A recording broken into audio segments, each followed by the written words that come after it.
العالمين الرحمن الرحيم مالك يوم الدين إياك نعبد وإياك نستعين اهدنا الصراط المستقيم صراط الذين أنعمت عليهم غير المغضوب عليهم ولا الضالين. صدق الله العلي العظيم. لا حول ولا قوة إلا بالله العلي العظيم. أعوذ بالله من الشيطان اللعين الرجيم. بسم الله الرحمن الرحيم. الحمد لله على ما رفع من نفسه وألهمنا من شكره وفتح لنا من أبواب العلم بربوبيته ودلنا عليه من الإخلاص له في توحيده وجنبنا من الإلحاد والشك في أمره حمدا لا منتهى لحده ولا حساب لعدده ولا مبلغ لغايته ولا انقطاع لعمده والصلاة والسلام والتحية والإكرام على خير خلقه وأشرف بريته وحامل وحيه ومبلغ رسالاته سيد المرسلين خاتم النبيين بالقاسم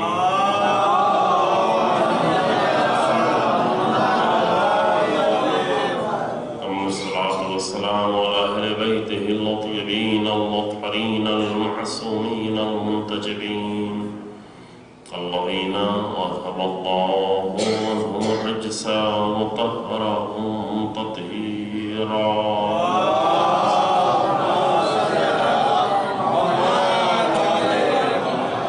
ولعنة الدائمة الباقية على أعدائهم أعداء الله أجمعين. أما بعد فقد قال الله تبارك وتعالى في كتابه الكريم. بسم الله الرحمن الرحيم. لقد كان لكم في رسول الله أسوة حسنة لمن كان يرجو الله واليوم الآخر وذكر الله كثيرا.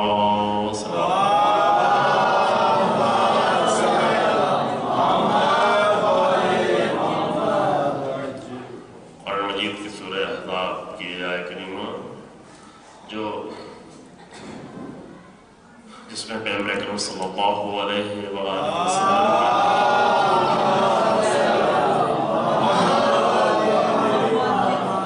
ذات گرامی کو اور آپ کی زندگی کو ایک حسین اور خوبصورت نمونہ عمل قرار دیا گیا ہے، لیکن سب کے لیے یہ نمونہ عمل نہیں بن پائے گا. اللہ نے سب کے لیے قرار دیا ہے، لیکن رسول اللہ کی ذات صرف انہی لوگوں کے لیے نمونہ عمل بنے گی جن کے لیے قرآن نے کہا لمن کان یرجو اللہ، جن کی امیدیں اللہ سے. اللہ رسول اللہ کے ذریعے سے ہر ایک کو نجات دینا چاہتا ہے، لیکن نجات کون پائے گا؟ وہ جو رسول اللہ کو اپنا اسوہ بنائے. اسوہ کون بنا سکے گا؟ نمونہ کون بنا سکے گا؟ وہ کہ لمن کان یرجو اللہ والیوم الآخر، وہ کہ جو اللہ سے امید لگائے ہو اور روز آخرت پر جس کا بھروسہ ہو. وذکر اللہ کثیرا، جو اللہ کو زیادہ یاد رکھے. یوں ہی نہیں رسول اللہ کی ذات ہر ایک کے لیے اسوہ نہیں بن جائے گی. اسوہ بننا ہے تو اس کی شرط ہے. شرط قرآن کی اسی آیت میں ایک ساتھ ہی سب شرط بھی بیان کر دی گئی. لقد كان لكم في رسول الله أسوة حسنة لمن كان يرجو الله، ایک کہ اللہ سے اس کی امیدیں ہوں، والیوم الآخر، اور روز آخرت پر اس کا ایمان اور بھروسہ اور امید ہو. وذکر اللہ کثیرا، اور وہ اپنی زندگی میں اللہ کی یاد زیادہ رکھتا ہو. اگر اللہ سے رابطہ ہے انسان کا تو اس انسان میں یہ صلاحیت پیدا ہو گئی ہے کہ وہ رسول اللہ کو اپنا اسوہ، ورنہ نہیں بنا سکتا. اگر اللہ سے رابطہ ہے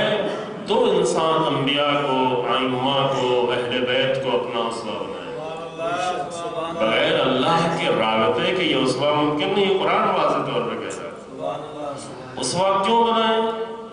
بحث یہاں پہ ہے، اسوا ہم کیوں بنائیں؟ ایک مطلب پہلے دن عرض کیا تاکہ سخت مرحلہ طے کرنا آسان ہو جائے۔ مثلا ایک خاتون دیکھتی ہے کہ جناب زہرا سلام اللہ علیہا نے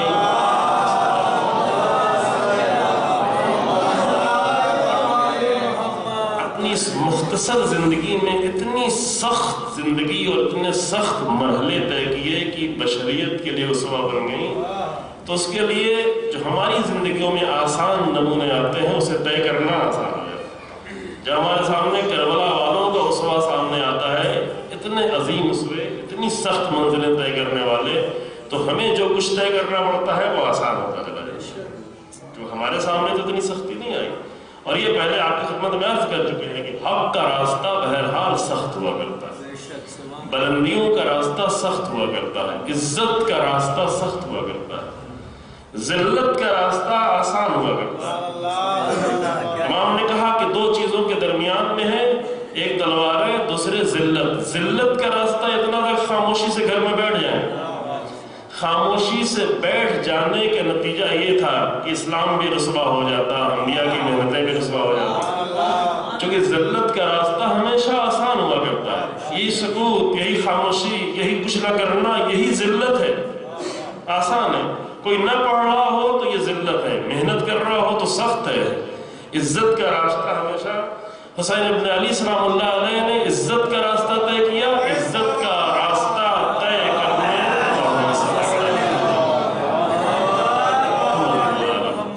عزت کا راستہ طے کرنے کے لیے حسین ابن علی کو کتنے سخت منزلیں سے گزرنا پڑا، اور اس سے بھی آگے بڑھ کر جناب امام سید سجاد اور جناب زینب سلام اللہ علیہ کو کتنی سخت منزلیں طے کرنی پڑی کہ عزت کی منزلیں ہی سخت ہوا کرتی، ذلت کے لیے سختی نہیں، عزت کے لیے سخت ہو۔ تو پہلا اثر، پہلا فائدہ یہ ہے کہ سخت راستے طے کرنا ہمارے لیے آسان ہو جاتا ہے اگر ہمارے سامنے وہ اسوے سامنے موجود ہوں، وہ نمونہ ہوتا، ورنہ تنہائی میں یہ راستہ طے نہیں ہوتا۔ مصیبتیں آتی ہیں، سختیاں آتی ہیں، زندگی کے مسائل آتے ہیں، اکیلے اگر طے کرنا چاہے تو نہیں، لیکن جب نمونے سامنے ہوں تو آسان ہو جاتا ہے۔ ایک مسئلہ۔ دوسرا مسئلہ یہ ہے اسوا بنانے کا، دوسرا مسئلہ اسوا بنانے کا ہے کہ اگر تم نے ہمارے پاکیزہ اسوا کو اپنی زندگی کا نمونہ عمل بنا دیا تو یہی تمہارے شفیع ہو جائیں گے۔ یہ دوسرا اہم مسئلہ ہے، شفیع ہو جائیں گے یعنی کیا؟ ہاں یہ اہم، یہ تمہاری شفاعت کریں گے۔ اگر تم نے جس انسان نے جس کو بھی اپنی زندگی کا اسوا اور نمونہ عمل بنایا وہی اس کا شفیع، یہ قانون ہے۔ اب یہ شفاعت کے معنی ہم کرتے ہیں، آپ کے لیے بات واضح ہو جائے گی۔ یعنی یہ ممکن ہی نہیں ہے کہ ہم نے اسوا انبیاء کو بنایا ہوا ہو اور شفاعت کرنے کون آئے؟ مثلا کوئی باطل آ جائے نا، یہ ممکن نہیں۔ یا اگر ہم نے اسوا کسی باطل انسان کو بنایا ہوا ہو، مثلا اسوا ہم نے فلاں کھلاڑی کو بنایا ہوا ہے، فلاں کچھ نام تو میں لے نہیں سکتا، اگر ہم نے اس کو اپنا نمونہ عمل بنایا ہوا ہے تو یہ ممکن نہیں ہے کہ اہل بیت شفاعت کرنا ہے، یہ نہیں ممکن ہے، یہ قانون ہے۔ یہ کیسے سمجھ میں آتا ہے؟ یہ خود لفظ شفاعت کے اندر ہے، شفاعت میں یہ مطلب چھپا ہوا ہے۔ کیوں؟ اس لیے کہ شفاعت کے معنی ہی یہ ہے، ایک شفاعت کی بہت مفصل بحث ہے، بہت ہی مفصل بحث، جس کے لیے کم سے کم اشرا یا کم سے کم خرچہ چاہیے ہم جیسے طالب علموں کے لیے، ورنہ علماء کے لیے بہت زیادہ بحث ہے۔ وہ ہم ساری بحث نہیں کرتے ہیں، صرف ایک بحث ہمارے اساتذہ نے کی ہے، ایک آدھ بحث ہمارے استاد بزرگوار کے 4-5 دن کی، لیکن وہ بھی پوری بحث نہیں ہے۔ ایک بحث بہت پہلے انہوں نے کی تھی، وہ بہت دن تک چلی تھی، وہ ریکارڈ نہیں ہو پائی تھی۔ یا علامہ طباطبائی نے جو تفسیر المیزان میں شفاعت کی بحث کی 12-14 عنوان اس کے دیے ہیں، وہ بہت ہی اہم بحث ہیں۔ بہرحال وہ یہاں پہ ساری بحث نہیں، لیکن ایک لفظ جس سے آپ سب آشنا ہے، سارے مومنین آشنا، شفاعت۔ دیکھیں اگر شفاعت کے ہم صحیح معنی بیان کرتے ہیں تو شفاعت پر کوئی بھی اعتراض نہیں کرے گا۔ ہم چونکہ شفاعت کے صحیح معنی نہیں بتاتے تو لوگ اگر اعتراض کرتے ہیں یہ تو اللہ کے عدل کے خلاف ہے، یہ تو پارٹی بازی ہے، یہ تو ایسا ہے، دنیا میں بھی پارٹی بازی، وہاں بھی پارٹی بازی۔ کیوں؟ اس لیے کہ معنی ہی ہم نے غلط بتایا۔ جب دنیا میں کوئی پارٹی بازی کرتا ہے تو ہم اعتراض کرتے ہیں کہ یہ ظلم ہے، یہ عدل کے خلاف ہے. تو جس چیز پر ہم دنیا میں اعتراض کرتے ہیں اسی کی توقع ہم آخرت میں رکھتے ہیں. یہ مسئلہ دیکھیں، آپ پریشان ہو گئے نا. جس چیز پر بھی اس دنیا میں اعتراض کرتے ہیں کہ بھائی میرا بیٹا حقدار تھا لیکن آپ نے اپنے بیٹے کی سفارش کر دی، وہ تو اس کو سروس مل گئی، میرے بیٹے کو نہیں ملی، ہم آ کر اعتراض کرتے ہیں. اب دوسرے آ کے ہم بھی تو اچھے کام کرتے تھے، تو ان کو یہ پارٹی بازی ہمارے تھے اس لیے ان کو بھیج دیا. کیا نہیں، اصل شفاعت کا مطلب ہی نہیں سمجھا گیا.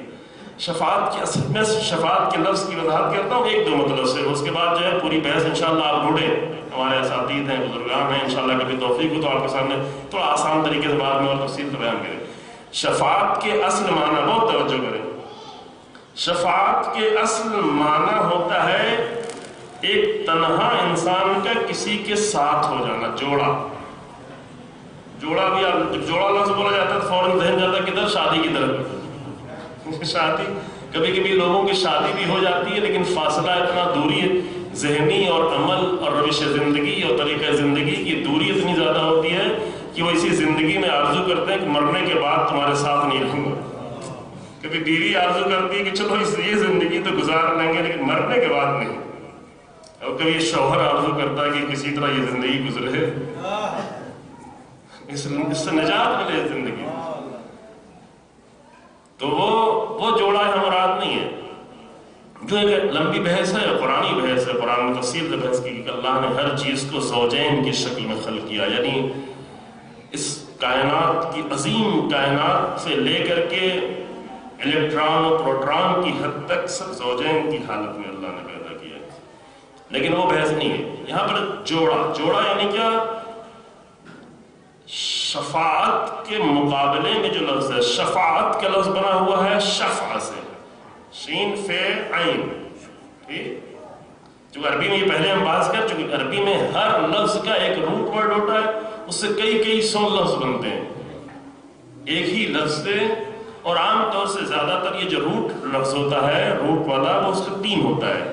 جیسے عین لام میم علما، اس سے کتنے کئی سو لفظ بنتے ہیں، کئی سو، کئی عدد نہیں، کئی سو لفظ بنتے ہیں اور ہر لفظ کے معنی الگ ہوتے ہیں. اسی طرح شفاعت کا لفظ بنا ہوا ہے کس سے؟ شفاعت، شفیع، شافع. یہ کلمہ کس سے بنا؟ شین فعل عین شف. شف کے معنی ہوتے ہیں کسی کے ساتھ ہو جانا، جوڑا. اس کے مقابلے میں کیا لفظ ہے یہ آپ کو معلوم ہوگا. کیا ہے؟ قرآن کی آیت سنی ہوئی نا، والشفع والوتر. وتر کے معنی کیا ہوتا ہے؟ وتر کے معنی ہوتا ہے اکیلا ہونا، ایک. وتر کے معنی ہے ایک عربی میں، اور شفع کے معنی ہے ایک سے زیادہ کسی کے ساتھ ہو جانا. اب یہ شفع جو ہے 2 بھی ہو سکتا ہے، 3 بھی ہو سکتا ہے، 4 بھی. جتنے زیادہ لوگوں کو ساتھ کرتے چلے جائیں وہ سب کے سب شفیع بنتے چلے جاتے ہیں. والشفع والوتر یعنی قسم ہے شفع 2 کی اور 1 کی. یہ سنا ہوا کلمہ. نماز بھی ایک ہے، اس میں کیا کہتے ہیں؟ رات میں نام تو سنا ہوا ہے، کیا؟ نماز شفع اور نماز وتر. کیوں کہتے ہیں؟ نماز شفع 2 رکعت ہے، نماز وتر 1 ہے. یہ معلوم ہو، پڑھیں یا نہ پڑھیں لیکن معلوم ہو کہ نماز وتر جو ہے وہ کیا ہے؟ 1 ہی رکعت ہے، 1 رکعت تنہا. تو پہلے لفظ کے معنی واضح ہو جائے تاکہ یہ سیرت کی بحث کی. محمد صلی اللہ علیہ وسلم کون سی سیرت پیش کرنے آئے تھے؟ کس سیرت کو زندہ رکھنا چاہتے تھے؟ رسول اللہ کی سیرت کیوں لازم تھی؟ اس لیے لازم تھی کہ اگر ہم اپنی زندگی میں کسی کو شفیع بنانا چاہتے ہیں تو وہ ذات خود حسین ابن علی کی ہے. حسین ابن علی کس کو پیش کر رہے ہیں؟ رسول اللہ کو پیش کر رہے ہیں، ان کی سیرت کو پیش کر رہے ہیں. یہ کب ہوتا ہے؟ پس وتر کے معنی ہو گیا 1 اور شفع کے معنی ہو گیا جوڑا ہو جانا، ساتھ ہو جانا. ایک کلمہ اور بیان کرتے ہیں اس کے بعد آتے ہیں. ایک جملہ آپ نے زیارت کا سنا ہوا ہے، پڑھتے ہیں السلام علیکہ ایھا الوتر الموتور. یہاں بھی وہی معنی ہے، نہیں معلوم اگر مسائل میں بہت شاید آپ کے سامنے ورد کرے ایھا الوتر الموتور، یعنی وہ حالت کہ جب حسین ابن علی بالکل تنہا ہو گئے. وتر کا معنی تنہائی، حسین کی تنہائی پر. بس یہ ہوا لفظ کے معنی. وتر یعنی ایک، شف یعنی جوڑا ہو جانا. ہم کو تنہا ہم کامیابیوں کا راستہ نہیں طے کر سکتے، نہ آخرت میں نہ اس دنیا میں. لہذا ہمیں کامیابیوں کا راستہ طے کرنے کے لیے ساتھی کی ضرورت ہے. تو ساتھی کس کو بنائیں؟ جس کو صرف فیلڈ میں کامیاب ہونا ہے وہ جا کے کسی کھلاڑی کو اپنا شفیع بنا لے. لیکن جس کو زندگی میں کامیاب ہونا ہے تو اسے شفیع بنانا پڑے گا کہ جن کی زندگیاں کامیاب.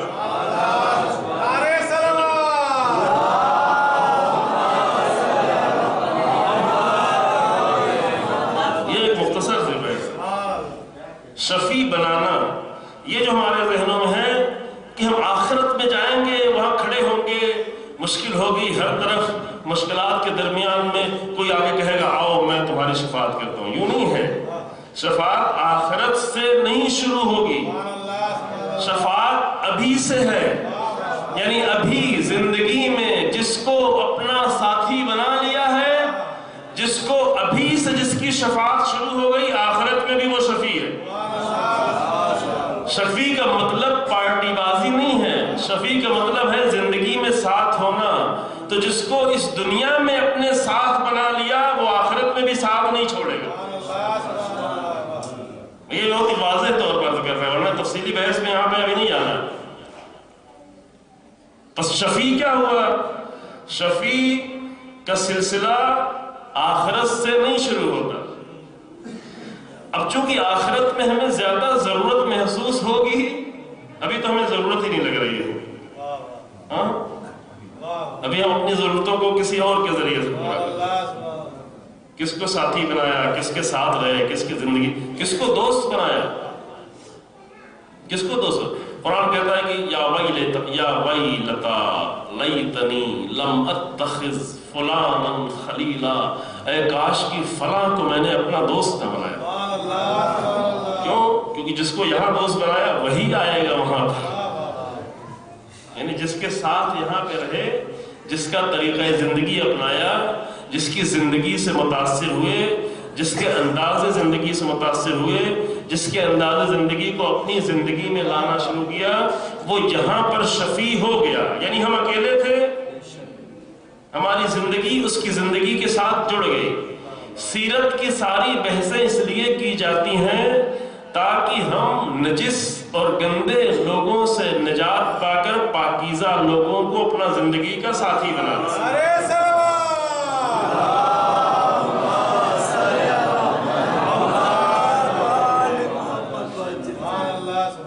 سیرت یعنی کیا؟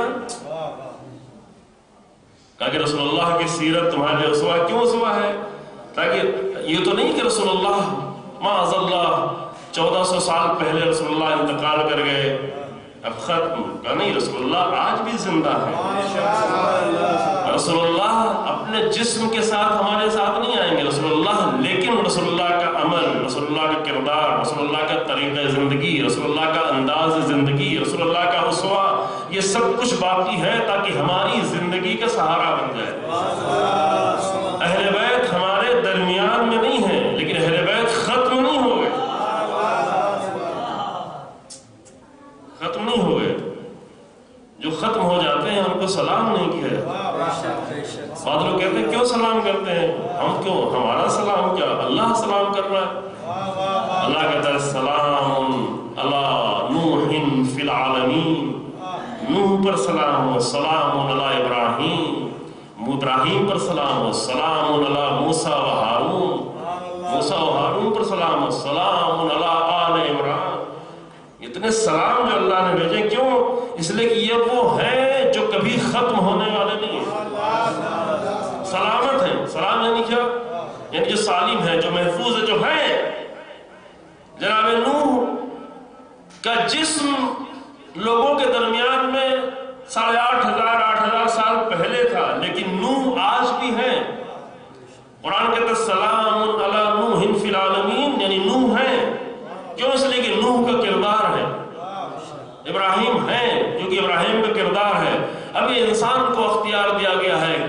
کس کو اپنی زندگی کے نمونہ بنائے تاکہ وہ زندگی کا ساتھی ہو جائے۔ اگر زندگی کا ساتھی ہو گیا تو جو جہاں زندگی کا ساتھی ہو گیا اسی کو قرآن میں کہتے ہیں شفیع، یعنی شفاعت ہو گئی۔ اکیلا تھا یہ انسان، اکیلا تھا، تنہا تھا، اب اس نے اس طریقے زندگی کو اپنا لیا تو یہ اس کا ہو گیا شفیع، یہ ہو گیا شفاعت کا صرف معنی۔ تو اگر اس دنیا میں ہم نے کسی کو اپنا شفیع بنا لیا ہے تو آخرت میں بھی وہی شفیع بن کے آئے گا، پھر آخرت میں بھی مشکل پیش آئے گی۔ قرآن کہتا ہے کچھ لوگ کہیں گے کہ کاش کہ میں نے رسول اللہ کو اپنا ساتھی بنایا،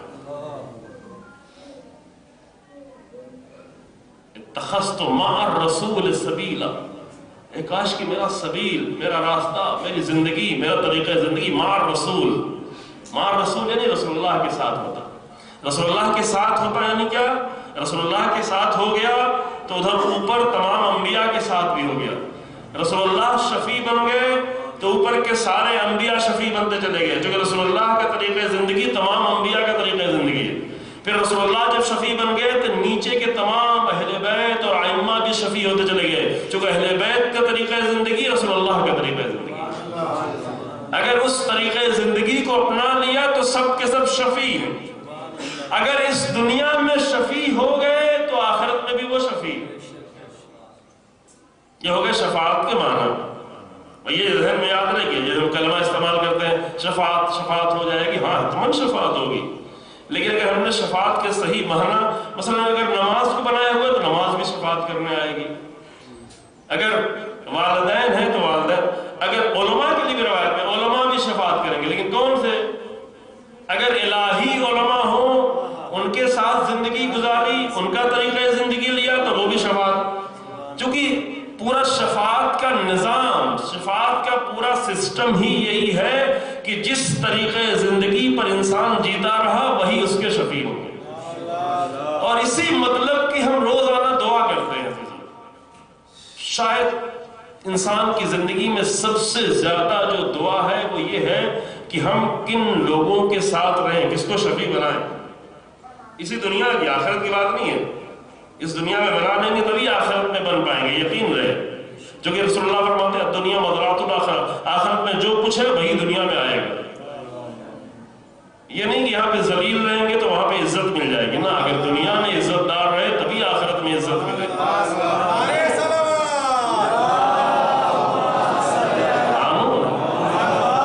دنیا مضرات الاخرہ کا مطلب یہی ہے، یہ نہیں کہ یہاں ببول بویا وہاں پہ سیب مل رہا ہوگا، جو بویا ہے وہی کاٹے گا۔ مزرعہ یعنی کھیتی، امام صادق علیہ السلام کی حدیث بھی ہے،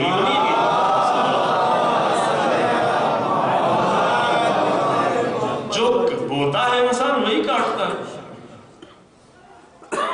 اس کے علاوہ ممکن نہیں ہے کہ وہی قانون ہے، آخرت بھی قانون ہے، حدیث بھی ہے اور روایت بھی کہتی ہے۔ بس دنیا میں جو کچھ انسان نے زراعت کی ہے وہی اس کا نتیجہ آخرت میں آنے والا ہے۔ اور بہرحال سب کے لیے یقینی ہے کہ انسان ایک ایسی مخلوق نہیں ختم ہو جانے والی، بہرحال اسے آخرت کے مرحلہ طے کرنا ہے۔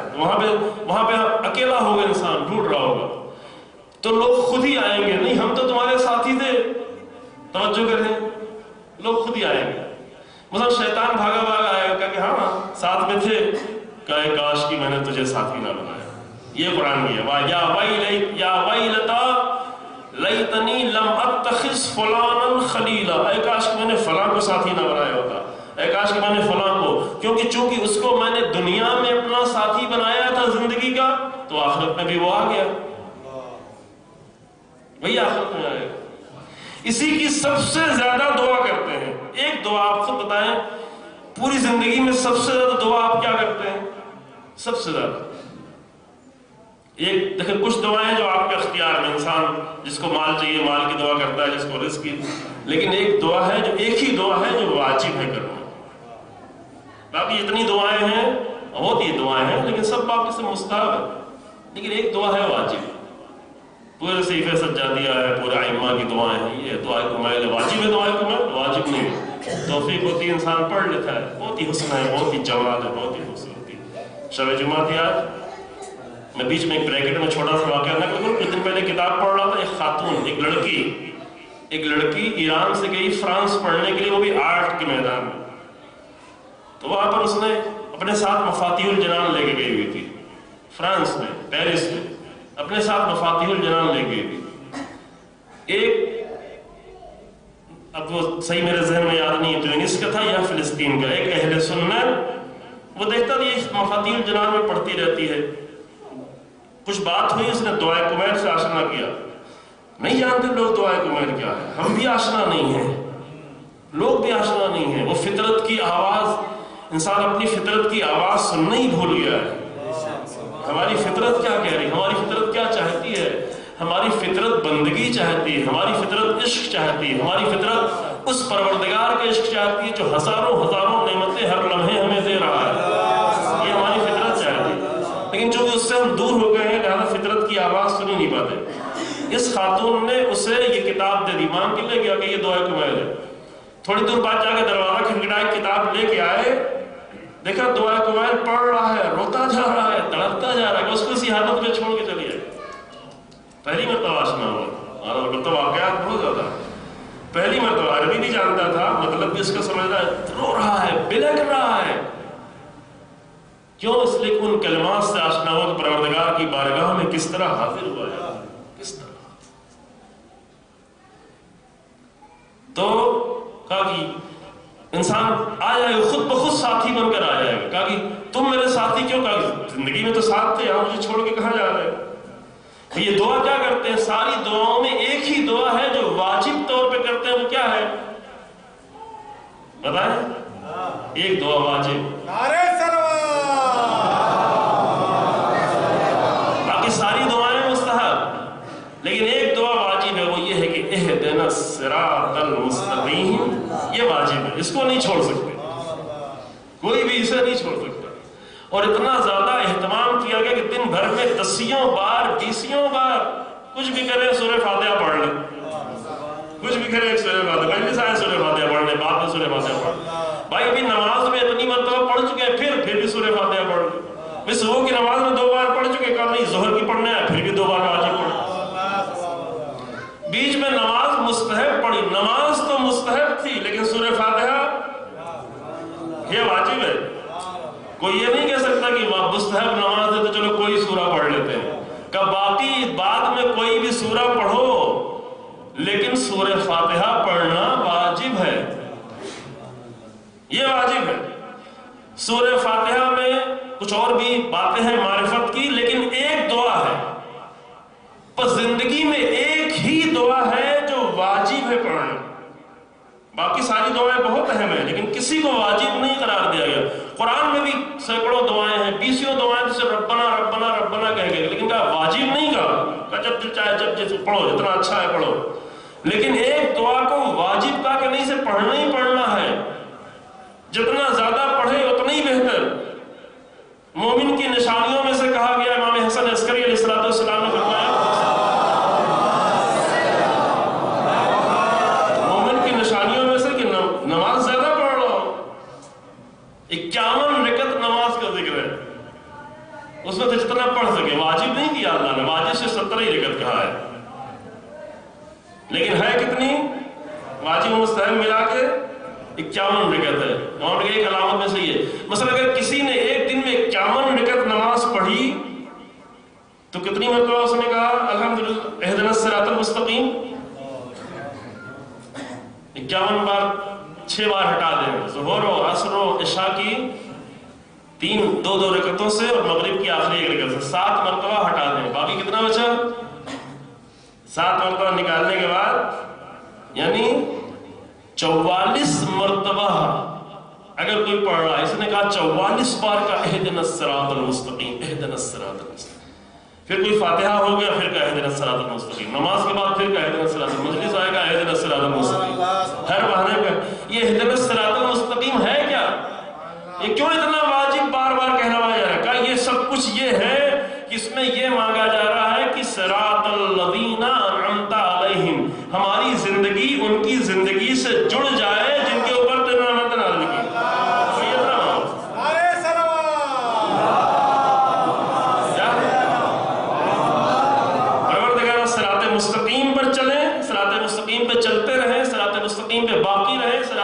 مستقیم کی ہدایت فرماتا رہا، صراط مستقیم پر باقی رہنے کی ہدایت فرماتا رہا. لیکن صراط مستقیم ہے کیا؟ کون سا صراط مستقیم؟ صراط الذین انعمت علیہم، ان کی راہ پر ہماری زندگی گزرے کہ جن پر تو نے نعمتیں نازل کی. یہ ساری دعا ہے کیا؟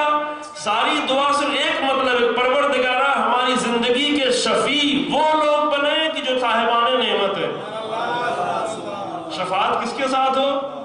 ہماری زندگی کن سے جا کر جڑے؟ وہ کہ جس پر تو نے نعمتیں نازل کی. اتنی دعا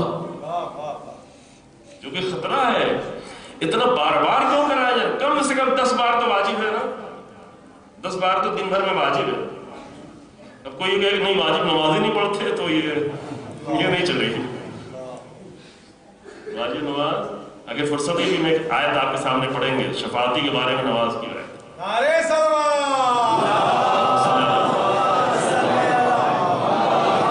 ایک جملہ کہ رہبر انقلاب نے کئی سال پہلے ایک تقریر میں کہا تھا، ڈائریکٹ یہ جملہ سنا تھا، ابھی تک پڑھ بھی چکا ہوں ہر جگہ. کہ دیکھیے بعض لوگ ہیں، خواتین بھی سنے یہاں پہ، خواتین اچھے سے سنے، کہتے ہیں کتنا نماز میں کتنا وقت لگتا ہے 17 رکعت میں؟ یہاں پہ پڑھا ہے کہ نہیں پڑھا؟ شاید پڑھا ہو لیکن دوہرا رہے ہیں اگر پڑھا ہوگا تو. 17 رکعت میں 17 منٹ لگتا ہے بس، اگر بہت اچھے سے پڑھے. ورنہ بعض لوگ تو ایسا پڑھتے ہیں کہ 4 رکعت نماز 1 منٹ میں پڑھ ڈالتے ہیں.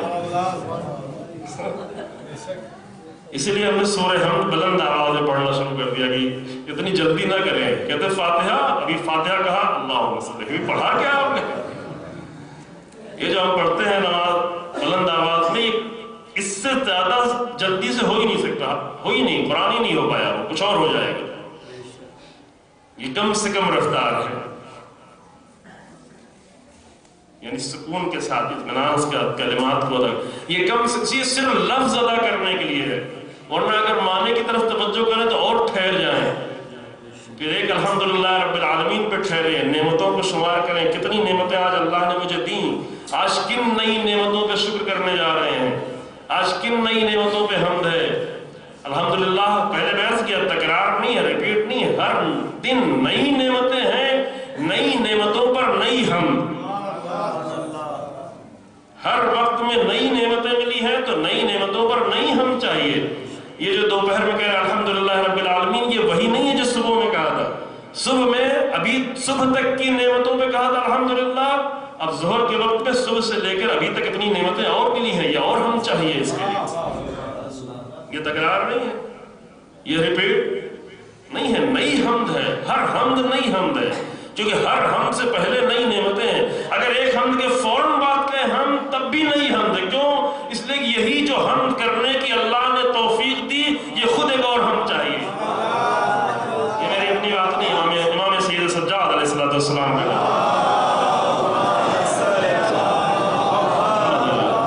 تو رہبر انقلاب نے ایک جملہ کہا تھا، بہت ہی دل کو لگ، سامنے کی بات تھی، سیدھی سیدھی بات تھی، کچھ بہت ہی کمپلیکیٹڈ بات نہیں ہے، سادہ بات لیکن دل کو لگنے والی. کہا کہ دیکھو 17 رکعت واجب نماز بہت اچھے سے اگر پڑھی جائے تو یہ 17 رکعت لگتے ہیں، بس 17 منٹ لگتے ہیں. بہت اچھے سے پڑھیں، اتنی واجب ہے، باقی آپ کو اختیار ہے. واجب پڑھ چکے چلے جائیں، مسئلہ نہیں، پھر واجب کے وقت آ جائے پڑھے تو اتنی واجب ہے.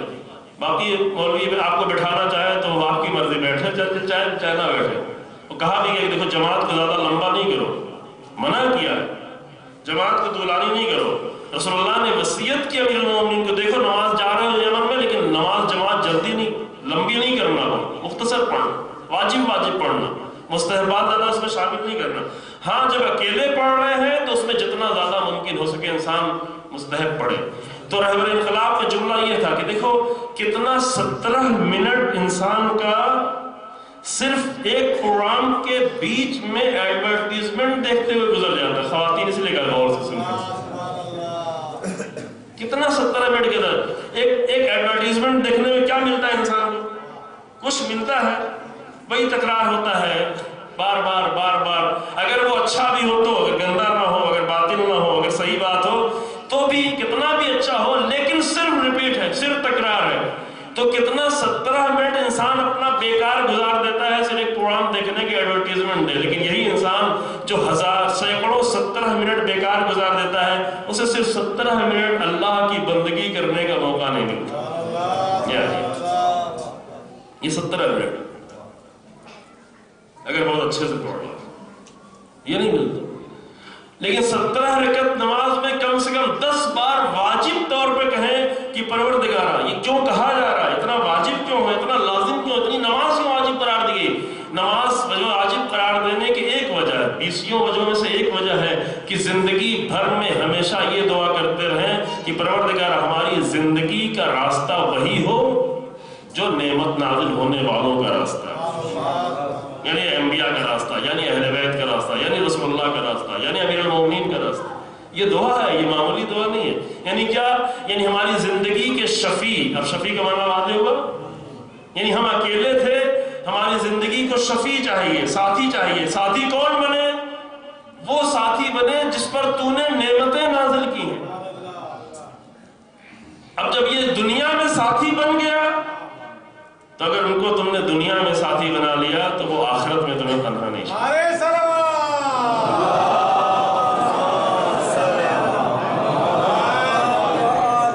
تو شفاعت کا مطلب ہو گیا واضح, یعنی ساتھی. شفاعت آخرت سے نہیں شروع ہوتی, شفاعت ابھی سے شروع ہوتی. جب چاہے انسان اپنے شفیع کو تبدیل کر لے, جب چاہے تبدیل کر لے. تبدیل کر لیتے ہیں لوگ, یہ تبدیل کر لیتے ہیں. مثلا حر نے شفیع بنایا تھا کبھی ابن زیاد کو, یزید کو, ابن سعد کو. شب عاشور حر نے آ کر تبدیل کر لیا کہ نہیں, یزید نہیں چاہیے, ابن زیاد نہیں چاہیے, عمر سعد نہیں چاہیے, میرا شفیع حسین ابن علی ہے. شفیع ہونے کا مطلب یہ کہ حسین ابن علی کے طرز پر زندگی آ جائے, حسین ابن علی کے ساتھ آ جائے. اگر حسین ابن علی کے ساتھ ہو گئے تو حر حسین ابن علی کے ساتھ جڑ گیا, اس دنیا میں بھی اور آخرت میں. نہیں, شفیع کا مطلب ہی یہی. ہاں اب کیا ہوتا ہے, ایک مطلب اور بھی ہے کہ تھوڑا سا سفارش والا ہے, یہ بھی ہے. وہ کہاں پہ ہوتا ہے؟ وہ وہاں پہ ہوتا ہے کہ بہرحال کوئی اہل بیت جیسا تو نہیں ہے, کوئی انبیاء جیسا نہیں, کہیں کہیں کچھ غلطیاں ہو جاتی ہیں. ساتھی میں ہے زندگی کے, صبح و شام ساتھ ہے, ان کی جیسے رہ رہے ہیں, انہی جیسے پاک رہنا چاہتے ہیں, زندگی کرنا چاہتے ہیں, عبادت کرنا چاہتے ہیں, محنت کرنا چاہتے ہیں, طریقہ زندگی ہم نے انہی کا اپنایا ہے. لیکن بیچ بیچ میں کچھ لغزشیں بھی ہو جاتی ہیں. تو ان لغزشوں میں کیا ہوگا کہ وہ جو آخرت میں شفیع ہے, ساتھ میں ہے, جب ساتھ میں رہے گا تو ساتھ کا یہ فائدہ ہوگا کہ اگر تھوڑا بہت لغزشیں تھی تو بھی ساتھ نکل جائے گا. الگ سے کوئی پارٹی بازی نہیں ہوگی, توجہ کریں, پارٹی بازی نہیں ہے, ساتھ میں ہے. اس کا نمونہ دیتے ہیں, مثلا بعض وقت مثال دیتے ہیں سمجھنے کے لیے بچوں کو. مثلا ایک بچے کا اسکول میں گیا, اس کا پاسنگ مارک کتنا ہے یہاں پر, مثلا 30 والا تو پاسنگ مارک نہیں ہو, تو پاس نہیں, فیل ہے. مثلا 60% پاسنگ مارک ہے. دنیا میں پاسنگ مارک 60% کے اوپر ہے, 33% بنائے ہوئے حالت یہی ہوتی ہے. مثلا 60% پاسنگ مارک ہے. اب کسی کو 58 نمبر ملا تو کہا اس نے محنت بہت کی تھی, بہت کوشش کی تھی, علم کے ساتھ ساتھ تھا, استاد کے ساتھ ساتھ تھا, تھوڑا سا نمبر کم مل گیا ہے تو یہاں پہ تھوڑا سا رعایت کر دیں, پاس کر دیں. لیکن اگر کسی کو 2 نمبر ملا ہے تو یہاں شفاعت چلے گی. کہ وہ 2 نمبر 58 نمبر ملنے کے بعد 2 نمبر والی سفارش یہ عقل کہتی ہے, قبول کرتی ہے, کیونکہ یہ ساتھ تھا, پڑھے لکھے بچوں کے ساتھ تھا, استادوں کے ساتھ تھا, استاد کی بات سنتا تھا, اس پہ عمل کرتا تھا, محنت بھی کی تھی, لیکن تھوڑا غلطی ہو گئی. لیکن جو کھیلتا رہا, اٹینڈ نہیں کرتا رہا, اسکول نہیں آتا رہا, کتابوں سے کھیلتا رہا, اور سب کچھ کرتا رہا, اب اس کو نمبر ملا ہے کتنا, 2. اب اس کو کہا جائے نہیں 2 نمبر ملا, 58 نمبر اور دو تاکہ یہ پاس ہو جائے. تو معاذ اللہ اہل بیت ایسا ظلم نہیں کریں گے. یہ اگر اس دنیا میں بھی کیا جائے تو ظلم ہے. کس کے اوپر ظلم ہے؟ وہ جو محنت کرتا رہا, وہ جو کوشش کرتا رہا, وہ جو کیا سمجھتے ہیں, کیا سمجھتے ہیں رسول اللہ. ہاں یہاں پر تھوڑا سفارش والا وہ بھی ہے مطلب ہمارے روایتوں میں, لیکن یہ سفارش کا بھی ایک قانون قرآن نے دیا. کیا دیا؟ قرآن کہتا ہے من یشفع عندہ الا باذنہ. اور کون ہے جو اذن پروردگار کے بغیر شفاعت کرے گا؟ کون؟ اس کے لیے اذن پروردگار چاہیے. یہ خالص توحیدی نقطہ ہے کہ کوئی بھی عمل ممکن نہیں ہے بغیر اذن پروردگار، نہیں ممکن۔ قرآن میں 2 جگہ یہ تکرار ہوا، تھوڑا لفظ بدل کے، کہ شفاعت ممکن نہیں ہے اذن پروردگار کے بغیر۔ اور پھر یہاں تو آیت الکرسی میں، آیت الکرسی کے ضمن میں جو آیت ہے آپ سب کو یاد ہی ہوگی، آیت الکرسی کے ساتھ ہی پڑھتے ہیں، وَمَن يَشْفَعُ عِندَهُ إِلَّا بِإِذْنِهِ۔ کون ہے شفاعت کے؟ کون ہے اذن پروردگار کے بغیر شفاعت؟ اختیار اللہ، شفاعت کے لائق بن جائے۔ اب ایک مطلب شاید انشاءاللہ کل آپ کی خدمت میں عرض کرے گی، وہ لائق بننا، شفاعت کی بحث میں نہیں، اپنی اسی بحث میں کہ کیسے صلاحیت پیدا ہوتی ہے انسان میں لائق بننے کی۔ شفاعت ایک بہت ہی عظیم بحث ہے۔ شفاعت انسان کو عمل کی طرف لے جانے والی بحث ہے کہ انسان مایوس نہ ہو، نا امید نہ ہو۔ حر جیسا بھی بن گیا ہے، یزیدی لشکر کے سپہ سالار بھی بن گیا ہے، تو جب بھی چاہے اپنے ساتھی کو تبدیل کر لے، شفیع مل جائے گا۔ یہ امید کی بحث ہے، یہ بلندی کی بحث ہے، یہ کردار کی بحث ہے، یہ عمل کی بحث ہے، یہ انسان کو مضبوط بنانے کی بحث ہے، یہ انسان میں قوت پیدا کرنے کی بحث ہے۔ اگر شفاعت کا تصور نہیں ہوتا تو نا امیدی ہوتی۔ مثلا اگر سب کچھ ہوتا اور توبہ نہیں ہوتا تو کیا ہوتا؟ ہم جیسے کمزور لوگوں کا کیا ہوتا؟ مثلا انبیاء ہوتے، اولیاء ہوتے، ائمہ ہوتے، قرآن ہوتا، کتابیں ہوتی، ہدایتیں ہوتی، علماء ہوتے، لیکن ایک توبہ کا راستہ نہیں ہوتا تو ہم جیسے لوگوں کا کیا ہوتا؟ کہ جو کر لیا وہ سب بچا ہوا، توبہ نہیں کر سکتے۔ یعنی توبہ ایک ایسا حسین عمل ہے کہ جب چاہے انسان بدل لے اپنے آپ، اپنے کو بدلے، اپنے شفیع کو بھی بدل لے۔ بس شفاعت کا اگر صحیح مفہوم ہے تو اس مفہوم کو اگر ہم پیش کریں ساری دنیا کے سامنے تو کوئی بھی انکار نہیں کر سکے۔ اب میں ایک آیت پڑھتا ہوں، وقت گزر رہا ہے۔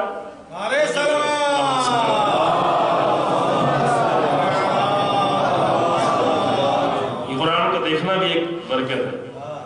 قرآن کہتا ہے کچھ لوگوں کے لیے الا المجرمین، کچھ مجرمین ایسے ہیں۔ سورہ مدثر کی آیت کریمہ ہے، سورہ مدثر، یتساءلون عن المجرمین، مجرمین سے سوال کیا جا رہا کیا؟ ما سلککم فی سقر، مجرم لوگ سے سوال ہوگا کہ کس نے تمہیں جہنم کا راہی بنا دیا؟ یہ سوال۔ ایک بحث اور بھی ہے، سورہ ابراہیم کی ہے کہ وہاں پر آ کر مجرمین وہ دیکھ رہے ہوں گے شیطان کی طرف کی تیری وجہ سے بڑی مشکل میں پڑ گیا، تو شیطان کہ مجھے نہیں دیکھو، مجھے گھورو نہیں، اس طرح سے میری وجہ سے کچھ نہیں ہوا ہے، سب تمہاری وجہ سے ہوا ہے۔ کیا آیت ہے قرآن میں؟ سب شیطان کو کہ جب فیصلہ لما قضی الامر، جب سارے فیصلے ہوں گے اور کچھ لوگ جنت کی طرف جا رہے ہوں گے، کچھ لوگ ادھر جہنم کی طرف، یہ لوگ جہنم کی طرف جا رہے ہیں، مڑ مڑ کے شیطان کو دیکھ رہے ہیں کہ کیا کیا تو نے میرے ساتھ؟ کہ میں نے کیا کیا ہے؟ میں اپنے انداز میں ترجمہ کر رہا ہوں، لیکن جا کے آیت پڑھیں۔ آیت کیا ہے؟ آیت یہ کہتی ہے جب شیطان کو اس طرح ہوگا، الزام شیطان پہ ہوگا، تو آیت یہ کہتی ہے کہ شیطان کہے گا کہ فلا تلومونی، میری ملامت نہیں کرو، مجھے برا بھلا نہیں کرو، مجھے اس طرح نہ گھورو، مجھے اس طرح نہ دیکھو، وَلُومُوا أَنفُسَكُمْ، اپنے نفسوں کی ملامت کرو کہ تم کیوں، اس لیے کہ ان اللہ وعدکم وعد الحق، اللہ نے تم سے حق وعدہ کیا تھا، حق لوگ بھیجے تھے، حق شفیع بھیجے تھے، حق نبی بھیجے تھے، حق ائمہ بھیجے تھے، اللہ نے حق وعدہ بھی کیا تھا۔ وَوَعَدْتُكُمْ فَأَخْلَفْتُكُمْ، اور میں نے بھی تم سے وعدہ کیا تھا، میں تو ہوں شیطان، اگر میں شیطان ہوں تو میں تو وعدہ خلافی کروں گا۔ یہ خود ہی کہہ رہا ہے، تم نے میرے اوپر بھروسہ کیوں کیا؟ میں تو شیطان تھا تو کیوں بھروسہ کیا؟ وَعَدْتُكُمْ فَأَخْلَفْتُكُمْ، میں نے وعدہ کیا، میں نے وعدہ خلافی کی۔ شیطان کا کام ہی وعدہ خلافی کر۔ تم نے اللہ کے حق وعدے کو مانتے ہوئے رسول اللہ کا طریقہ زندگی نہیں اپنایا، امام حسن کا طریقہ زندگی نہیں اپنایا، اہل بیت کا طریقہ زندگی نہیں اپنایا، ان کو اپنا شفیع نہیں بنایا اس دنیا میں۔ تم نے شفیع کس کو بنایا؟ میرا وعدہ مان گئے شیطان، تم نے شیطان کا وعدہ مان لیا، تو شیطان کا تو کام ہی ہے وعدہ خلافی کرنا، تو میں نے صرف نہیں کیا تھا وعدہ خلاف، کہا کہ میں نے، توجہ کریں، ما کان لی علیکم من سلطان، میں تمہارے اوپر مسلط تو نہیں تھا، میں نے تم کو مجبور نہیں کیا تھا، یہ شیطان کا، میں نے تم کو مجبور نہیں کیا تھا، میں نے صرف دعوت دی تھی، تم میری دعوت پر لبیک کہتے ہوئے چلے آئے، تو میری دعوت پہ کیوں لبیک کہی؟ کیوں رسول اللہ کی دعوت پہ لبیک نہیں کی؟ یہ شیطان کے. اور آخر میں ایک جملہ جس کو شہید مطہری بھی کہتے ہیں، یہ بات جو بہت آگے کی ہے، سمجھنا بہت مشکل ہے. شیطان آخر میں کہتا ہے کہ انی بری مما تشرکون، تمہارے شرک سے میں بیزار ہوں. یہ عجیب جملہ ہے. یعنی شیطان کہے گا کہ تمہارے مشرکانہ کام سے میں تو بیزار ہوں، کہ تم نے اللہ کو نہیں مانا، مجھے مانتے رہے، میں تو تمہارے عمل سے بیزار ہوں. یہ قرآن کیا ہے؟ سورہ ابراہیم میں جا کے پڑھیں. میں بیزار ہوں، میں بری ہوں، میں برات کرتا ہوں، میں تبرہ کرتا ہوں. ایک تبرہ شیطان کرے گا کس پر؟ جو لوگ کہیں گے تیری وجہ سے جا رہے ہیں جہنم میں. میں تو برات کرتا ہوں ان سے، میں تو تم پر تبرہ کرتا ہوں، میں تم سے بیزار ہوں، تمہارے شرک سے میں بیزار ہوں. اور یہ آیت کیا کہتی ہے؟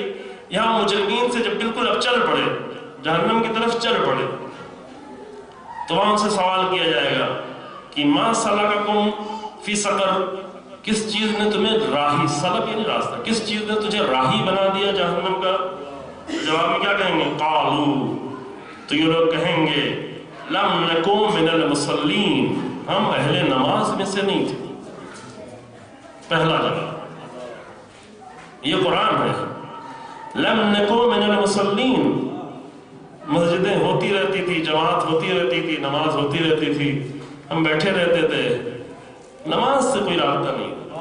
یہ حیرتناک ہے، یہ تعجب ہے کہ بڑی بڑی مسجدیں ہوں، صفیں دو لگی ہوئی ہوں، مومنین کا مجمع ہو، 2-4 لوگ نماز پڑھ رہے ہیں، 10 لوگ نماز پڑھ رہے ہیں، 20 لوگ نماز پڑھ رہے ہیں. ساری زندگی کھا کے اللہ کی نعمت سوئے، پھر اللہ نے نیند جیسی نعمت دی، آرام سے سوئے. ایک ایسے انسان سے جا کے پوچھو جس کو نیند نہیں آتی، کبھی دیکھا ایسے انسان؟ یعنی ساری نعمتیں نہ ہو، صرف ایک نیند نہ آتی ہو، ساری نعمتیں ہوں، صرف ایک نیند نہ آتی ہو. دیکھیں زندگی تباہ ہو کے رہ جاتی ہے، کچھ نہیں کر پاتا، دواؤں پہ دوائیں کھاتا ہے، پھر اس کی بھی عادت ہو جاتی ہے، پھر دوا کھا کے بھی نیند نہیں آتی، زندگی کا سکون چھن جاتا ہے. اللہ نے اتنی اچھی سی نیند دی، سکون مل گیا، جسم دوبارہ چارج ہو گیا، طاقت مل گئی، انرجی مل گئی، اب سب کچھ لے کے اٹھے، پھر کھانے کی تیاری، پھر پینے کی تیاری، پھر اللہ کی نعمتیں. تم سوتے رہے لیکن لا اختیاری طور پر تمہیں آکسیجن ملتی رہی، بغیر مانگے ہوئے آکسیجن دیتا رہا، زندگی دیتا رہا. مر گئے تھے، دوبارہ زندگی دے دی، اور اس کے بعد کیا کہ 2 سجدہ بھی کر لو، یہ خود تمہارے لیے فائدہ مند ہے. تو یہ اس کا وقت نہیں ہے. یہاں پہ قرآن کیا کہہ رہا ہے؟ وہ لوگ جو جہنم کے راہی ہوں گے، ان سے قرآن پوچھے گا، ان سے لوگ پوچھیں گے، فرشتے پوچھیں گے کس چیز نے تمہیں جہنم کا راستہ بنا دیا، راہی بنا دیا؟ تو پہلا جواب ان کا یہ ہوگا کہ لم نکو من المصلین، ہم نماز والوں میں سے نہیں تھے. خود ہی کہیں ہم نہیں تھے، اب اعتراف کریں گے. وَلَمْ نَكُ نُطْعِمُ الْمِسْكِينَ، اور غریب و فقیر لوگ ہمارے آس پاس رہتے تھے، ہم خود کھاتے تھے لیکن انہیں نہیں کھلاتے تھے. خوب کھاتے تھے، اتنا کھاتے تھے کھا کھا کے مریض ہو گئے، کولیسٹرول بڑھ گیا، یورک ایسڈ بڑھ گیا، شوگر بڑھ گئی، کیونکہ زیادہ کھاتے تھے، اچھا کھاتے تھے. لیکن دوسرا آدمی بھوک سے مر رہا تھا، اسے نہیں کھلاتا. دوسرا جواب یہ، اس لیے ہم جا رہے ہیں جہنم کی طرف. لم نکو نطعم المسکین، مسکینوں کو ہم کھلاتے نہیں تھے. یہ مسکین نہیں ہے، یہ مسکین نہیں، خالی نام کے مسکین ہے، لیکن واقعاً جو مسکین ہے یعنی جس کے زندگی کا خرچہ نہیں رہ گیا. فقیر وہ ہے کہ جس کو سال بھر کا خرچ نہیں ہے. مسکین ہے جس کو اس کی حالت اور بھی بدتر، ہم اس کی ضرورت کو پورا نہیں کر پاتے تھے. ایک دوسرا جواب. اور تیسرا جواب وَكُنَّا نَخُوضُ مَعَ الْخَائِضِينَ، ہم مزے کرنے والے، لذتیں اڑانے والوں کے ساتھ لذتیں اڑا رہے ہیں. ہمارا شفیع کون تھا؟ خائضین کے ساتھ ہمارا رابطہ. اس ہوٹل میں، اس ریسٹورنٹ میں، یہاں پہ کھایا، وہاں گئے. کبھی کبھی لوگ کئی سو کلومیٹر کا سفر طے کرتے ہیں کھانے کے لیے. اللہ کھانے کے لیے جا رہے، کہاں جا رہے؟ کھانے کے لیے جا رہے ہیں، ٹہل رہے ہیں، کھانے کے لیے ٹہل رہے ہیں. یعنی کھانا اتنا زیادہ اہم ہے. كُنَّا نَخُوضُ مَعَ الْخَائِضِينَ، ہم ساری زندگی میں لذتوں کے پیچھے بھاگ رہے ہیں. شہوانی لذتیں، صرف تھوڑی دیر کی لذتیں. یہ 3 کام کرتے تھے. اس 3 کام کی وجہ سے آج ہم راہیے. یہ قرآن کی آیت ہے، آپ لوگ جا کے پڑھیے گا سورہ مدثر، ایک مرتبہ جا کے اس کا ترجمہ پڑھیے گا. اس کے بعد کُنَّا نُكَذِّبُ بِيَوْمِ الدِّينِ، چوتھی بات یہ کہ ہم اپنے عمل سے آخرت کے دن کا انکار کرتے ہیں۔ زبان سے انکار کرنے کی ضرورت نہیں ہے، یہی طریقہ زندگی بتا رہا ہے کہ آخرت پہ بھروسہ نہیں ہے۔ اگر آخرت پہ بھروسہ ہوتا تو یہ نہیں ہوتا کہ یہی نماز ہوتی رہے، قریب میں بیٹھے رہے اور ایک مرتبہ نماز کے لیے نہ آئے انسان۔ اس کا مطلب یہ ہوگا آخرت پہ بھروسہ نہیں ہے۔ اگر آخرت پہ بھروسہ انسان کا طریقہ زندگی یہ نہیں ہوگا۔ اگر آخرت پہ بھروسہ ہو تو انہیں ڈھونڈے گا، انہیں تلاش کرے گا کہ جو شفیع بنانے کے لائق ہیں اسی دنیا میں، ان کے طریقہ زندگی ڈھونڈ رہا ہو۔ اگر چوتھا جواب یہ ہوگا حتی آتانا الیقین، یہاں تک کہ موت آ گئی، بات ختم ہو گئی۔ یعنی ایک آیت اور ہے حتی، یہاں پہ یقین کے معنی موت ہے کہ یہ ہم چار کام کرتے رہے یہاں تک کہ ہماری موت آ گئی۔ اب جب موت آئی تو کیا ایک سہارا تو ہے، کوئی ہماری شفاعت کرنے آئے گا؟ کہنا ہاں۔ اس کے بعد کی آیت فرمو کیا ہے؟ آیت نمبر 48 کی چار پانچ آیتیں پڑھی ہیں۔ فما تنفعہم شفاعت الشافعین، ان کو شفاعت کرنے والوں کی شفاعت کوئی فائدہ نہیں پہنچائے۔ یہ آیت ہے قرآن، یعنی اگر اس چار کام میں مشغول رہے، نماز سے رابطہ دور رہا، مزے کرتے رہے، خود تنہا مسکین رہے، مسکینوں کو نہیں دیتے رہے، صرف اپنا خود کھاتے رہے، اور اپنے عمل سے اگر آخرت کا انکار کرتے رہے، تو یہ سورہ مدثر کہتی ہے کہ فما تنفعہم شفاعت الشافعین، اب شفاعت کرنے والوں کی شفاعت کام نہیں آئے۔ کیوں؟ اس لیے کہ وہ شفیع ہی نہیں بنیں گے، کام نہیں آئے۔ یہ تو نہیں ہے کہ آگے کہیں گے بچاؤ بچاؤ یہ میرا آدمی، نہ، وہ شفیع ہی نہیں بن پائیں گے، کیونکہ جس کے ساتھ نخوض و مال خائضین، جس کے ساتھ مزے اڑا رہا تھا وہی شفیع بن کے آئے گا۔ جس کو اس نے اس دنیا میں اپنا ساتھی بنایا تھا وہی آخرت میں ساتھی بن کے آئے گا۔ پھر اس لیے فائدہ نہیں رہ جائے گا، کیونکہ یہ جب آ کر شفاعت کرے گا تو اس کی شفاعت کیا فائدہ پہنچائے گی؟ ہر ایک کی شفاعت تو فائدہ نہیں پہنچائے گی، ہر ایک کا ساتھ ہونا فائدہ نہیں پہنچائے گا۔ کچھ لوگوں کا ساتھ ہونا انسان کو نجات دیتا چلا جائے گا، کچھ لوگوں کا ساتھ ہونا انہیں کھینچ کر لے جائے گا، کہیں گے ہم تو ان کی بات مانتے تھے، اور جن کی بات مانتا تھا وہ بھی آ کر کہیں گے کہ کاش کہ تم نے میری بات نہیں مانی۔ میری بات مانی کیوں؟ اب یہ سورہ بقرہ کی آیتیں یہاں پہ ختم کرتے ہیں کہ یہ قرآن کہتا ہے کہ وہ لوگ کہ جن کی قال الذین اتبعوا، جن کی اتباع کرتے تھے، وہی کہیں گے کہ تم نے میری اتباع کیوں کی، تم نے میری بات مانی کیوں؟ کیونکہ اگر تم میری بات نہ مانتے تو میرا جرم صرف میرا جرم ہوتا، تم نے میری بات مانی تو تمہارا جرم بھی میرے ساتھ آ گیا، میرے گناہ بڑھ گئے۔ اللہ اکبر۔ امامت کا بھی کنسپٹ کیا ہے؟ امامت یعنی یہ کہ امام آگے آگے جا رہا ہے اور امامت کو ماننے والا اس کے پیچھے پیچھے جا رہا ہے۔ امام وہی ہے جس کے ساتھ زندگی گزاری ہے، جس کو نمونہ عمل بنایا ہے۔ امام وہ نہیں ہے کہ جس کو ہم زبان میں رکھیں، ذہن میں رکھیں، فکر میں رکھیں، کہیں یہ ہمارا عقیدہ ہے۔ عقیدہ وہی ہوتا ہے جو عمل میں آ جائے۔ جس کو انسان نے اپنی زندگی میں امام بنا لیا وہی آخرت میں امام ہوگا، یعنی وہی شفیع ہوگا۔ امام کے معنی یہ ہے، امام کے معنی بعض لوگوں نے کہا کہ ہم امیر المومنین کو نہیں مانتے، لیکن اس جانور کا کہ اس کی شفاعت اسی کے ساتھ، امام کی یہ جنگ صفین سے پلٹ کے کہا کہ یہ گو اس کو تو ہم مان لیں گے لیکن امیر علی ابن ابی طالب کو نہیں مانیں گے۔ امام نے کہا نہیں، اس کی شفاعت بھی یہی کرے گا، یعنی اس کا امام یہی بن کے آئے گا۔ کیوں؟ اس لیے قرآن کہتا ہے کہ یوم ندعو کل اناس امامہم، ہم ہر ایک کو اس کے امام کے ساتھ بنائیں گے، ہر ایک کو۔ آپ کہیں ہمارا تو امام ہے لیکن فلاں کا کہاں کوئی امام ہے؟ کہا نہیں، امام کہنے سے نہیں ہوتا، جس کے طرز پر انسان زندگی جیتا رہا وہی اس کا امام ہے۔ مثلا اور بہت سارے فرقے ہوں کہ امامت کی کوئی تصور ہی نہیں، تو اللہ ان کو کس کے ساتھ بلائے گا؟ یہاں قرآن کی آیت کیا کہتی؟ یوم ندعو کل اناس، ہر انسان کو اس کے امام کے ساتھ بلایا جائے گا۔ آپ کے ان کے امامت کی کوئی بات ہی نہیں ہے۔ مثلا ایک انسان مسلمان، کیا وہاں پہ امامت کی کوئی تصور ہے؟ امامت کا کوئی تصور نہیں ہے، لیکن زندگی میں کسی نہ کسی کو امام سب نے بنایا ہے۔ امام کس کو بنایا ہے؟ جو آگے آگے جا رہا ہے، اس کے پیچھے پیچھے جا رہا ہے، یعنی جس کے طریقہ زندگی کو اپنایا ہے وہی امام ہے۔ اور قرآن کہتا ہے کہ جس کو بھی تم نے امام بنایا ہے ہم ہم بلائیں گے اسی کے ساتھ، وہی تمہارا شفیع ہوگا، شفیع وہی ہوگا۔ تو حبیب نے مظاہر کس کے ساتھ ہوں گے؟ حسین ابن علی کے ساتھ ہوں گے۔ کیوں ہوں گے؟ اس لیے کہ کوفہ کو چھوڑ دیا، حسین ابن علی کے ساتھ آ گئے۔ مکے کے لوگ جو حج کر رہے تھے وہ کس کے ساتھ ہوں گے؟ کہ وہی حج کرنے والوں کے ساتھ ہوں گے، لیکن حسین ابن علی کے ساتھ نہیں ہو سکتے، کیونکہ حسین ابن علی نے تو مکہ چھوڑ دیا تھا، آپ نے کیوں نہیں چھوڑا؟ اگر نہیں چھوڑا تو حسین ابن علی کی شفاعت کی امید نہیں رکھتے، کیونکہ شفیع وہی ہوگا جو ساتھ ہے۔ یہ زندگی بھر اتنی مجلسیں عزاداری اسی لیے کی جاتی کہ ہم نے زندگی میں کسی اور کو شفیع بنایا تھا، محرم آیا سب کو چھوڑ کر حسین ابن علی کو اپنا شفیع بنا لیں۔ یعنی کیا؟ یعنی اپنی زندگی میں حسین ابن علی کے ساتھ ہو جائیں تاکہ آخرت میں حسین ابن علی ہمارے ساتھ ہو جائیں۔ یہ ہے شفاعت کا قانون۔ بس تمام ہو گئی بات اسی۔ شفاعت کا یہ قانون ہے، یہ بنیادی کنسپٹ ہے، خالی پوری بحث نہیں کی ہے، زیادہ آیتیں ہیں قرآن کی، زیادہ بحثیں انشاءاللہ آپ کے سامنے کی جائے۔ آج 29 صفر ہے، یوں بھی اہل بیت کے مسائل پڑھیں گے، لیکن ایک نقطہ کا عرض کرنا ضروری ہے۔ زیادہ تر روایات میں، معتبر کتابوں میں آج کے دن امام رضا علیہ السلام کی شہادت کا دن ہے۔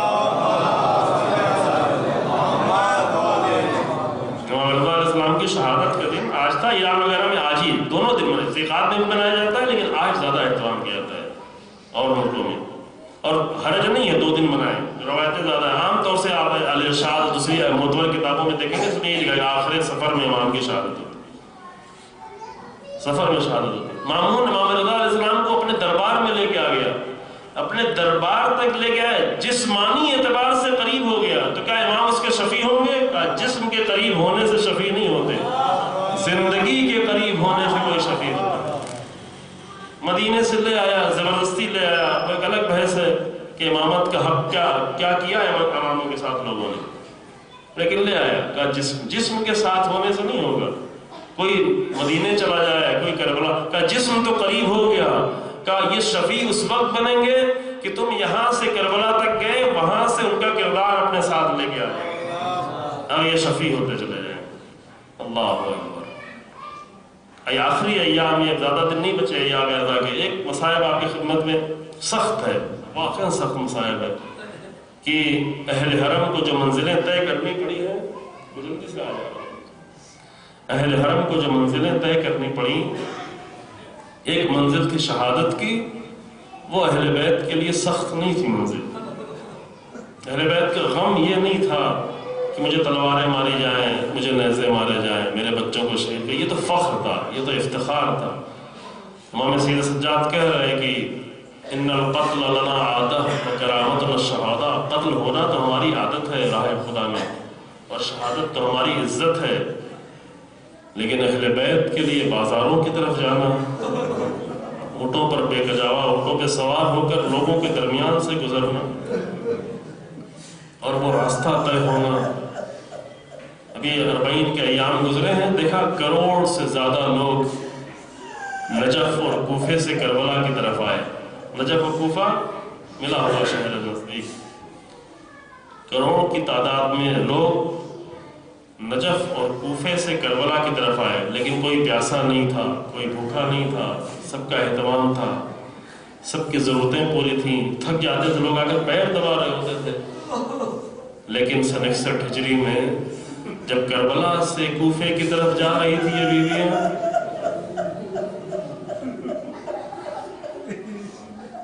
کربلا سے کوفے کا سفر 11 محرم کو ظہر کے وقت چلے اور 12 محرم کو داخل ہوئے۔ یہ 90 کلومیٹر کا سفر کوفے تک کا تیز رفتار اونٹوں سے طے کرایا گیا۔ کیوں؟ اس لیے کہ تھوڑا سا انعام چاہیے، تو انہیں جلدی پہنچنا، انعام چاہیے۔ کوفے میں داخل ہوئے، نامحرموں کے مجمع کے درمیان میں اہل حرم ہیں، رسول اللہ کی بیٹیاں ہیں۔ پہلی مرتبہ نوکے نیزے پہ سر بلند کیا گیا کوفے میں، شاید آپ کو اندازہ نہیں ہو، جیسے ہی کربلا میں عاشور کے وقت حسین ابن علی سلام اللہ علیہ کے سر کو قلم کیا، باقی اصحاب کے سر کو بعد میں لے گیا ہے، لیکن امام حسین السلام کے سر کو فوراً کوفے بھیجا گیا۔ کیوں؟ یہ بتانے کے لیے کہ ہم جنگ جیت چکے ہیں، ہم جنگ لڑ چکے ہیں۔ جناب زینب نے پھر بھائی کا جسم دیکھا تھا، بھائی کا سر نہیں دیکھا۔ عصر عاشور کے بعد بھائی کا سر نہیں دیکھا. شام غریبہ میں گئیں، بھائی کا سر نہیں تھا. 11 محرم کو کہ بھیا آن آخر حسین، اگر آپ میرے بھائی حسین ہیں، آپ کا سر کہاں ہے میرے بھائی؟ لاشیں سر سے پہچانی جاتی. یہ سر جو جناب زینب کربلا میں ڈھونڈ رہی تھی، جب کوفے میں داخل ہوئی تو کیا دیکھا کہ نوکے نیزے پہ اللہ اکبر. یہ ہم چونکہ کہتے رہتے ہیں اس لیے ہماری یہ بات آسان سی ہو گئی ہے، لیکن ایک بہن کی نگاہوں کے سامنے بھائی کا سر نوکے نیزے پہ بلند کر کے کٹی ہوئی گردن کے ساتھ لایا جائے، بالوں میں جسم پہ گرد اٹی ہوئی ہو، خون ہو، یہ بہن نگاہوں کے سامنے دیکھے زینب کی فریاد. یہ کوفے کی منزل تھی جو بی بی نے طے کی. چھوٹی سی منزل تھی، 90 کلومیٹر کا سفر تھا، لیکن کوفے کے بعد جب شام کی طرف جانا ہوا تو شام کی منزل سخت ہو گئی. شام سے یہ مسائل ہم اور جگہ پڑھ چکے ہیں. شام سے دمشق اگر سیدھا راستہ طے کیا جاتا ہے تو تقریباً 1500 کلومیٹر کا راستہ بنتا ہے. اللہ، یہاں باہر ایک نقشہ لگا ہوا ہے، نقشے کی جگہ مقامات سب صحیح ہیں، البتہ فاصلہ صحیح نہیں دکھایا گیا اس میں، لیکن اگر کوفے سے سیدھے دمشق لے جایا جائے تو تقریباً 1500 کلومیٹر کا فاصلہ ہوتا ہے. لیکن اہل حرم کو سیدھے نہیں لے جایا گیا. پہلے کوفے سے موصل کی طرف لے گئے، اوپر نارتھ عراق میں، وہاں سے پھر سیریا میں داخل کیا رقہ ہوتے ہوئے، پھر اور آگے بڑھ کر ترکی میں داخل ہوئے. جا کے نقشے میں دیکھیں گے، پوری تفصیل نہیں ہے. ترکی میں داخل کیا گیا، ترکی میں بھی 150-200 کلومیٹر اہل بیت کا قافلہ چلا. پھر نیچے کی طرف آئے حلب میں وہ مقام موجود ہے جہاں حسین ابن علی کا سر رکھا گیا تھا، اہل حرم آئے تھے. پھر حلب سے جب اور آگے بڑھے تو لبنان کے بارڈر پہ داخل ہوئے. لبنان میں بالبک تک گئے کہ ابھی چند مہینے پہلے وہ جگہ جا کے دیکھی جہاں لبنان کے بالبک میں امام حسین السلام کو وہ مقام ابھی موجود ہے، سر رکھا گیا. پھر بالبک سے اور نیچے آئے، پھر سیریا میں داخل ہوئے، اور سیریا میں پھر کئی 100 کلومیٹر کا سفر طے کر دمشق پہنچے. تو جو راستہ سیدھا طے کرنا تھا وہ راستہ اس طرح سے طے کیا گیا. جو راستہ مشرق سے مغرب کی طرف طے کرنا تھا، ایسٹ سے ویسٹ کی طرف سیدھا راستہ تھا 1500 کلومیٹر کا، وہ یوں نہیں طے کیا گیا، بلکہ پہلے یہاں سے نارتھ کی طرف لے گئے، نارتھ سے پھر مغرب کی طرف لے گئے، ویسٹ کی طرف، پھر وہاں سے جنوب کی طرف آئے، تاکہ یہ جو راستہ طے ہوا تقریباً 2400 کلومیٹر، 2500 کلومیٹر کے آس پاس.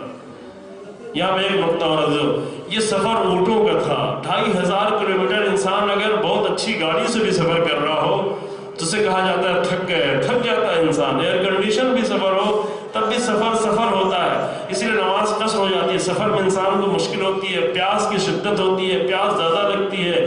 لیکن اللہ اکبر، اہل حرم کو 2500 کلومیٹر، تقریباً 2500 کلومیٹر کا راستہ طے کرایا گیا، وہ بھی بے گجاوا اونٹوں پر. اگر اونٹوں پہ سفر طے کرنا ہوتا ہے تو اونٹوں کے چلنے کا انداز ایسا ہوتا ہے کہ پورا جسم جھجھوڑ دیا جاتا ہے، اس لیے اس پر اچھے کجاوے رکھے جاتے ہیں تاکہ اونٹوں کی رفتار کا اثر جسم پہ کم ہو. لیکن اہل حرم کو بے گجاوا اونٹوں پر، سروں پر محمل لگائی جاتی ہے تاکہ دھوپ نہ آئے، کیونکہ عرب کی دھوپ انسان کے سر کو اور انسان کے جسم کو جلا کے رکھ دیتی ہے. اہل حرم رسول اللہ کی بیٹیوں کو بے کجاوا اور بے محمل اونٹوں پر 2500 کلومیٹر کا سفر طے کرایا گیا. اور اتنا لمبا سفر طے کرنے کے بعد اب یوں نہیں ہوا کہ سفر تک آئے ہیں تھوڑا آرام کرنے دیا جائے، نہیں، بلکہ شام کے دروازے پہ قافلہ روک دیا گیا کہ ابھی بازار سجایا جا رہا ہے، ابھی دربار سجایا جا رہا ہے. 3 دن تک اہل حرم کو اسی عالم میں رکھا. پھر جب کوفے سے جب شام میں داخل کیا تو کوفے اور شام میں فرق یہ تھا، جب بیویاں کوفے میں داخل ہوئی تھی تو لوگ دیکھ کے رو رہے تھے، لیکن جب شام میں داخل کی گئی تو کوئی پتھر مار رہا تھا، کوئی لکڑی پھینک رہا تھا، کوئی خاک مار رہا تھا. اسی عالم میں زینب کبھی سید سجاد کو دیکھتی تھی، سید سجاد رقیہ اور سکینہ کو دیکھتے تھے. اے بھبی اماں، اس عالم میں ہم آپ کی